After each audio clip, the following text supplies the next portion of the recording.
Le 2 juillet 1937, un avion disparaît au-dessus de l'océan Pacifique. À son bord, Amelia Earhart, pionnière de l'aviation et symbole d'audace et de réussite. Aucun appel à l'aide, aucun débris formellement identifié. Depuis, une seule question demeure. Que s'est-il réellement passé ce jour-là ? Beaucoup d'hypothèses à l'époque, et même encore aujourd'hui, en 2024, de nouveaux éléments relancent le débat. Installez-vous et faisons face ensemble au comble de l'horreur. Amelia Earhart est née en 1897, à une époque où le simple fait pour une femme de voyager seule était déjà mal perçu. L'aviation, elle, était un domaine presque exclusivement masculin, encore balbutiant, dangereux, instable, réservé à des hommes prêts à risquer leur vie pour quelques minutes dans les airs. Rien, absolument rien, ne prédestinait Amelia à y trouver sa place. Son premier contact avec un avion eut lieu tardivement. Contrairement à l'image romantique qu'on lui attribua ensuite, elle ne grandit pas avec le rêve de voler. Ce n'est qu'à l'âge adulte, après avoir vu un avion évoluer au-dessus d'elle lors d'un meeting aérien, qu'elle ressentit quelque chose de différent. Non pas une fascination naïve, mais une certitude. Ce monde-là lui était accessible. Apprendre à piloter fut un combat. Les cours coûtaient cher, les instructeurs étaient sceptiques et les femmes pilotes étaient perçues comme des curiosités, jamais comme des professionnels crédibles. Amelia travailla, économisa, persista. Elle vola dans des conditions rudimentaires, avec des appareils peu fiables, acceptant un risque que beaucoup d'hommes refusaient déjà de prendre. Très vite, elle se distingua, non pas par une audace inconsidérée, mais par une rigueur extrême. Elle battit des records d'altitude, puis de distance. Chaque vol n'était pas seulement une performance technique, c'était une démonstration. Elle prouvait que le ciel n'avait pas de genre, que la compétence ne dépendait ni du sexe ni du regard des autres. Lorsqu'elle traversa l'Atlantique en tant que passagère, en 1928, les médias la présentèrent comme une héroïne. Mais Amelia, elle, refusa cette mise en scène. Elle savait qu'elle n'avait pas piloté, elle savait que ce succès n'était pas complet. Cette lucidité forgea sa réputation. Elle ne se contentait jamais de ce qu'on voulait lui attribuer. En 1932, cette fois, elle traversa l'Atlantique seule, aux commandes de son avion. À cet instant précis, elle entra dans l'histoire. Elle devint la première femme à accomplir cet exploit, égalant et, pour certains, dépassant même, les pionniers masculins de l'aviation. Le monde entier la regarda différemment. Elle n'était plus une exception, elle était une référence. Amelia ne se contenta pas de voler, elle écrivit, prit la parole, milita pour l'accès des femmes au métier de l'aviation. Elle fonda des organisations, soutint d'autres pilotes et utilisa sa notoriété comme un levier. Mais cette reconnaissance publique eut un revers. Elle la transforma en symbole vivant, constamment attendu, constamment observé. À mesure que sa renommée grandissait, une pression silencieuse s'installait. Chaque vol devait être plus marquant que le précédent. Chaque réussite devenait un nouveau standard. Amelia n'était plus seulement une aviatrice, Elle était devenue l'image même du dépassement. Et derrière cette image, une femme avançait, consciente que le ciel ne pardonne aucune erreur. Mais malgré les records battus et la reconnaissance, quelque chose restait inachevé.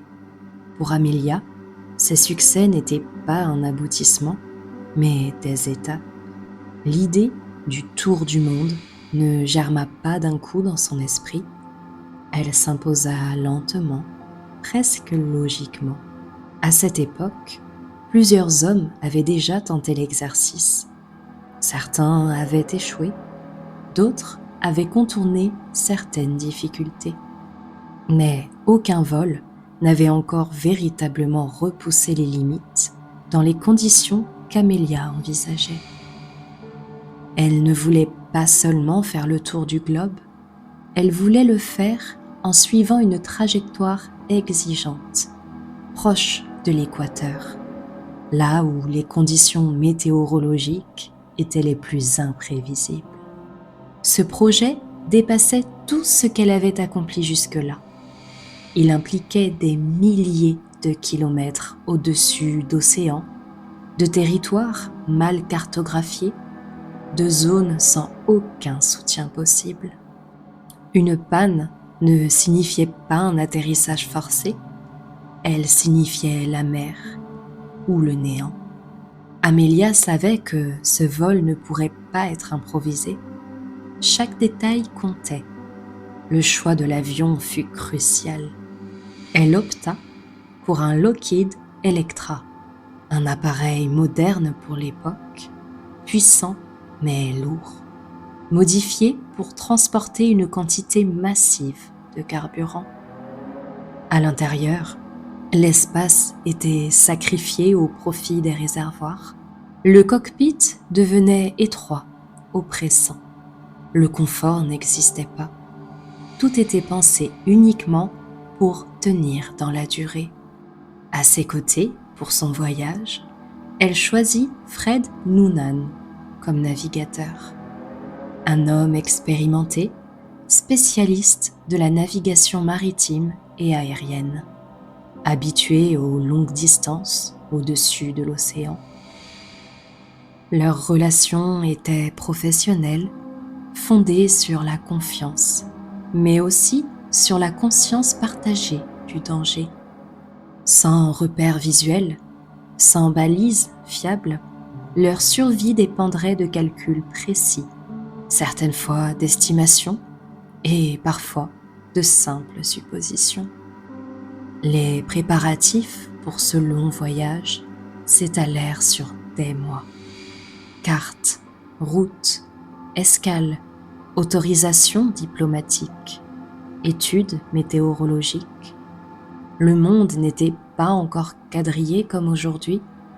Certains territoires étaient difficiles d'accès, d'autres politiquement instables. Chaque étape devait être validée, sécurisée autant que possible.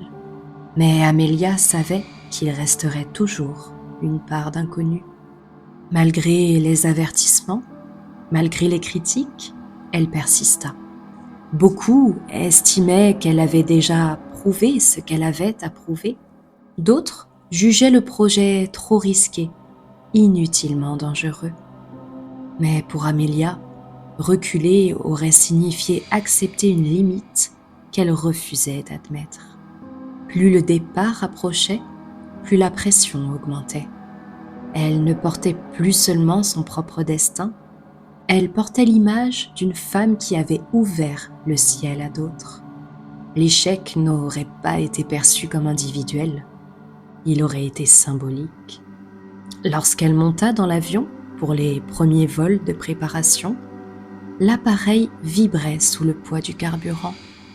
Le moteur rugissait, plus grave, plus lourd.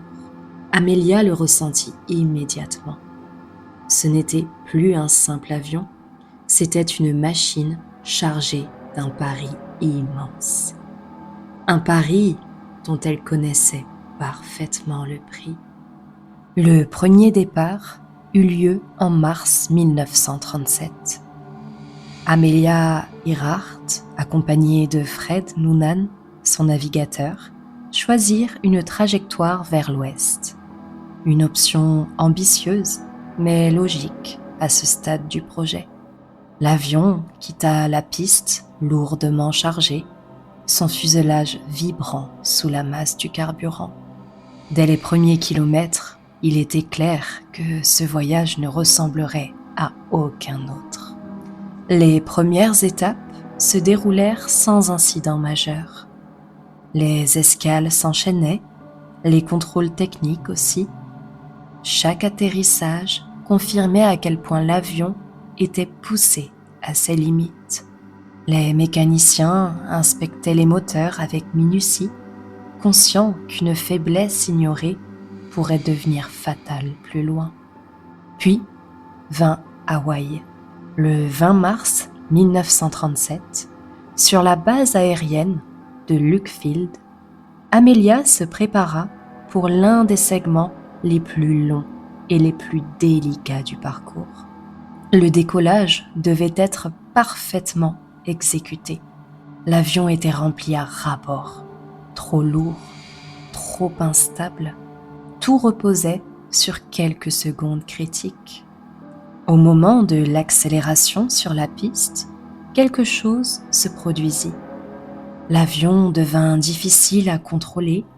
Il dévia brutalement de sa trajectoire. Les pneus hurlèrent sur le béton. Puis, l'appareil s'écrasa violemment sur la piste. Les ailes furent endommagées, le fuselage tordu et les hélices brisées. Le silence qui suivit fut brutal.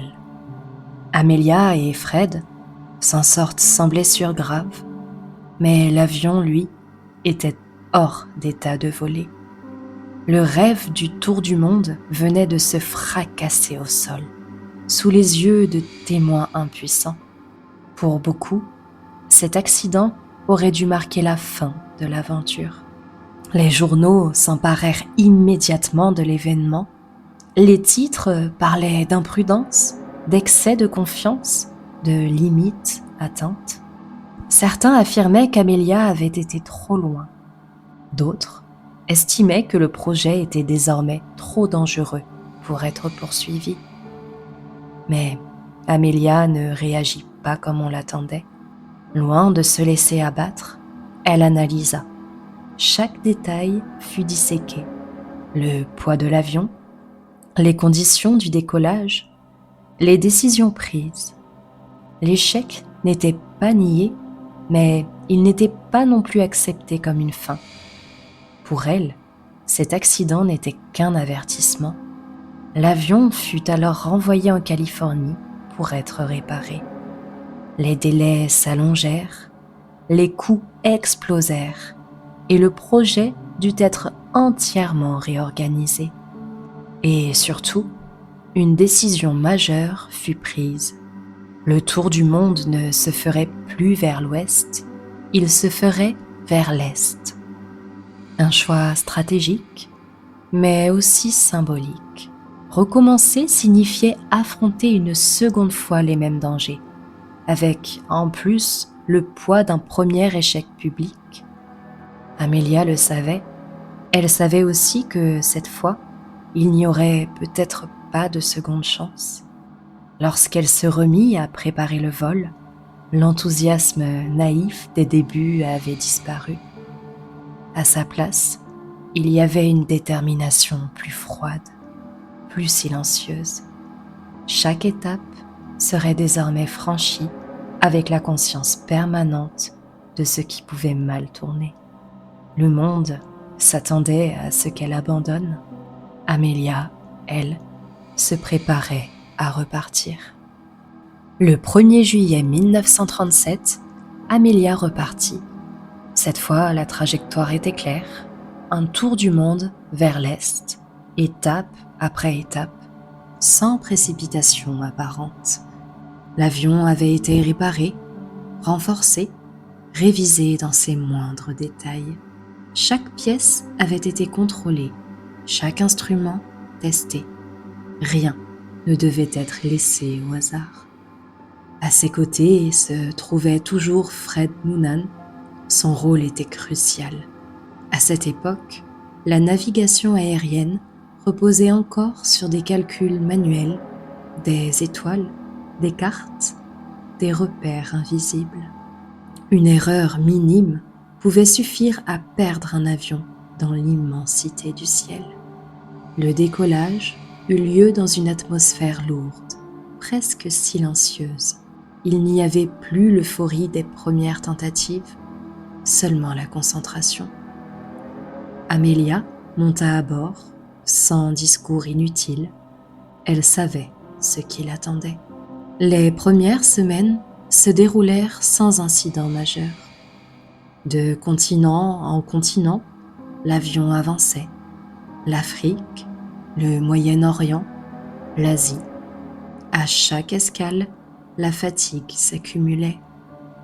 Les vols étaient longs, éprouvants, le bruit constant des moteurs, les heures passées enfermées dans le cockpit, le corps soumis à des tensions continues. Amelia restait calme, déterminée. Les témoins la décrivaient comme plus silencieuse que d'habitude, moins souriante, comme si toute son énergie était désormais tournée vers un seul objectif: aller jusqu'au bout. À mesure que le parcours avançait, les marges d'erreur se réduisaient. Les prochaines étapes allaient se dérouler presque exclusivement au-dessus de l'océan Pacifique. Des milliers de kilomètres d'eau, aucune piste de secours, aucun repère visuel fiable. Le 29 juin, Amelia et Fred atteignirent La Haye, en Nouvelle-Guinée. C'était l'une des dernières grandes escales avant la portion la plus dangereuse du voyage. Devant eux se trouvait un minuscule point sur la carte, l'île Howland. Une bande de terre étroite, perdue au milieu de l'océan. Le vol entre la Nouvelle-Guinée et cette île était considéré comme l'un des plus complexes du parcours. Plus de 4000 km au-dessus de l'eau, sans possibilité d'atterrissage intermédiaire. La navigation devait être parfaite. La communication radio aussi. La veille du départ, l'ambiance était tendue. Les mécaniciens travaillèrent tard. Le carburant fut chargé jusqu'à la limite maximale. L'avion était lourd, très lourd. Une fois encore, tout reposait sur l'équilibre fragile entre distance, poids et consommation. Le matin du 2 juillet 1937, Amelia monta à bord de l'avion pour ce qui devait être l'une des dernières étapes de son tour du monde. Elle écrivit quelques mots, fit ses derniers réglages, puis l'avion s'élança sur la piste. À 10 heures, il quitta le sol. Personne ne le savait encore, mais ce décollage serait le dernier confirmé de l'histoire d'Amelia Earhart. L'avion disparut progressivement dans le ciel, direction l'est, au-dessus de l'océan Pacifique. Un vol de plusieurs heures commençait, un vol où chaque minute compterait. Et quelque part, au milieu de cette immensité bleue, quelque chose allait se dérégler. Les premières heures de vol se déroulèrent sans incident visible. L'avion avançait au-dessus de l'océan, entouré d'un horizon uniforme, sans relief, sans repère. En dessous, seulement l'eau. Au-dessus, un ciel changeant, parfois clair, parfois chargé de nuages bas. La visibilité n'était pas idéale, mais elle restait exploitable. À bord, Amelia Earhart pilotait pendant que Fred Noonan surveillait la navigation. Ils recalculaient sans cesse leur position estimée, ajustant la route en fonction du vent, de la consommation de carburant et des signaux radio attendus. Peu après le décollage, les premières communications furent établies avec les stations au sol. Les messages étaient courts, parfois difficiles à comprendre. La radio du Lockheed Electra n'était pas fiable. Les parasites rendaient certaines transmissions presque inaudibles. À plusieurs reprises, Amelia signifia des difficultés à capter les signaux de l'île Holland. Elle annonça qu'elle volait à une altitude d'environ 3000 mètres, puis qu'elle tentait de descendre pour améliorer la réception. Les opérateurs radio, de leur côté, affirmaient entendre sa voix, mais sans pouvoir la localiser précisément. Les échanges ressemblaient à des appels lancés dans le vide, sans réponse claire. Les heures passèrent, plus le temps avançait, plus l'inquiétude grandissait. Les messages d'Amelia devenaient plus espacés, la tension se faisait sentir dans le ton de sa voix, même à travers les interférences. Elle indiqua, à un moment, manquer de carburant. Elle parla d'une ligne de position qu'il tentait de suivre, sans parvenir à repérer l'île. À bord du navire de la garde côtière, stationné près de l'île, les équipes scrutaient l'horizon. Le ciel, la mer, rien n'apparaissait. Le dernier message reçu fut bref. Amelia déclara qu'il volait le long d'une ligne nord-sud, cherchant désespérément la terre. Puis, la transmission s'interrompit. Le silence s'installa. Aucun autre appel ne fut capté. Aucun signal de détresse clair ne suivit. L'avion avait disparu quelque part au-dessus de l'océan Pacifique. Les minutes devinrent des heures. Les heures devinrent une attente insupportable.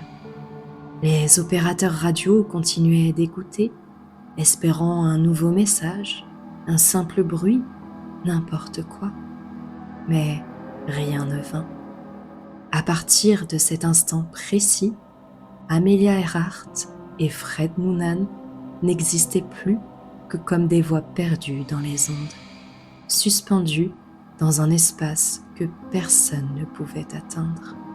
Le monde entier venait d'assister, sans le savoir encore, à l'un des plus grands mystères de l'histoire de l'aviation. Dès que le silence radio fut confirmé, la machine se mit en marche. Au départ, personne ne parlait encore de disparition définitive. On évoquait une panne radio, un retard, une erreur de navigation. Amelia était connue pour sa ténacité. Beaucoup pensaient qu'elle avait simplement atterri quelque part ou qu'elle tentait de réparer un problème à bord. Mais très vite, l'inquiétude prit le dessus. Les autorités américaines déclenchèrent l'une des plus vastes opérations de recherche jamais organisées à l'époque. Des navires furent déployés, des avions quadrillèrent la zone autour de l'île Holland. L'océan fut découpé en secteurs, exploré méthodiquement, jour après jour. La zone à couvrir était immense, un espace presque abstrait, où l'eau et le ciel se confondaient. Aucun repère naturel, aucune trace visible, pas de fumée, pas de débris flottants, rien. Les pilotes survolaient des étendues infinies d'eau bleue, scrutant la surface à la recherche du moindre signe. Une tache sombre, un reflet inhabituel, un objet dérivant, mais l'océan restait muet. Sur les navires, les équipages vivaient au rythme d'une attente lourde. Chaque jour ressemblait au précédent. Le soleil brûlait la peau. La fatigue s'installait et toujours cette même question silencieuse. Mais où sont-ils? Où ont-ils disparu?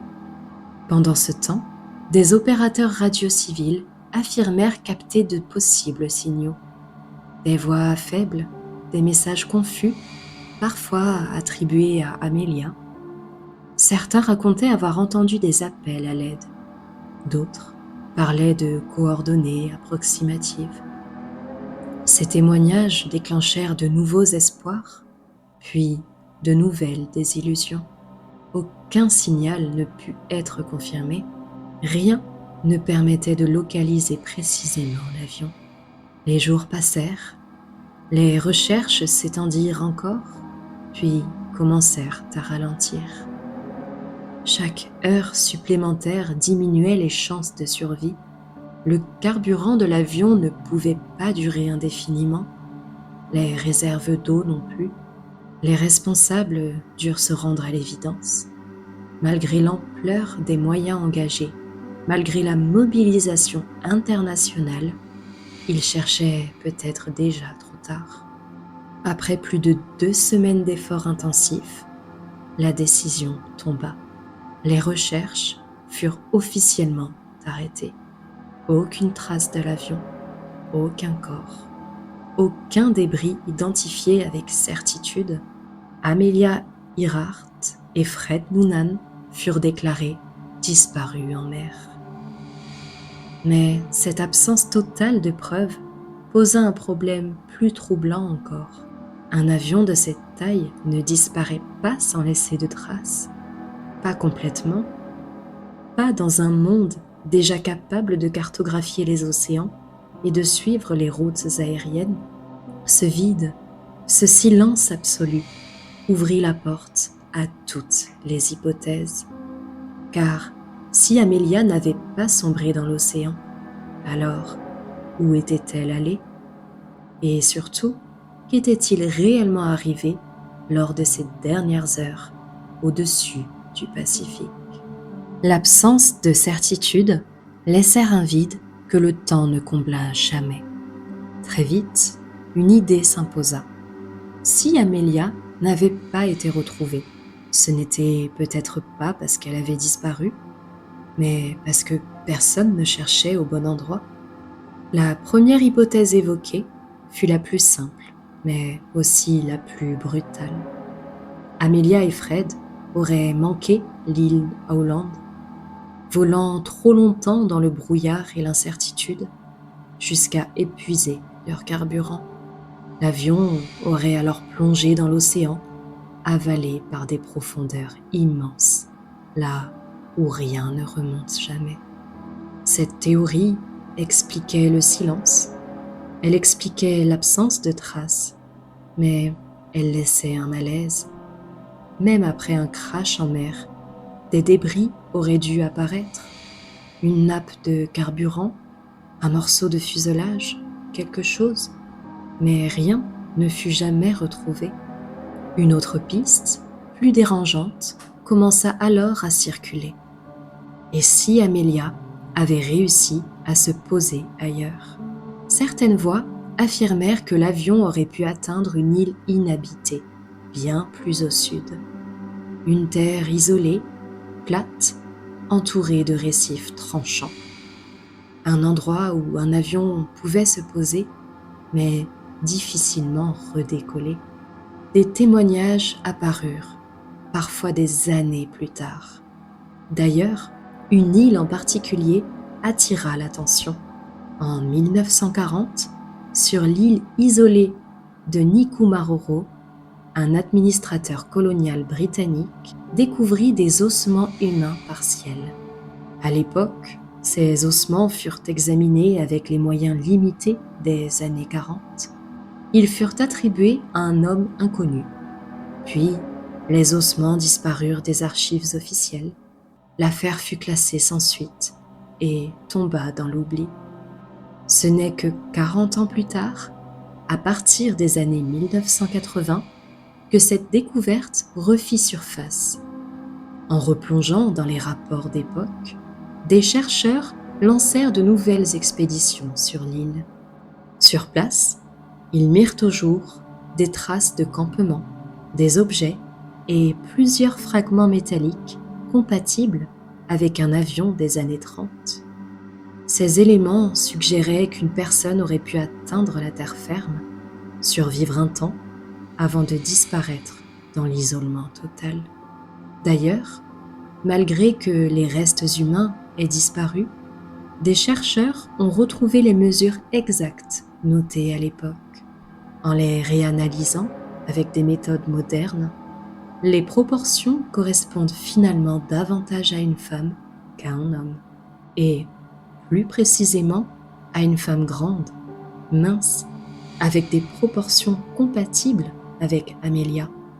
Mais rien n'était jamais totalement vérifiable, et aucun élément décisif ne permit de conclure formellement à son identification.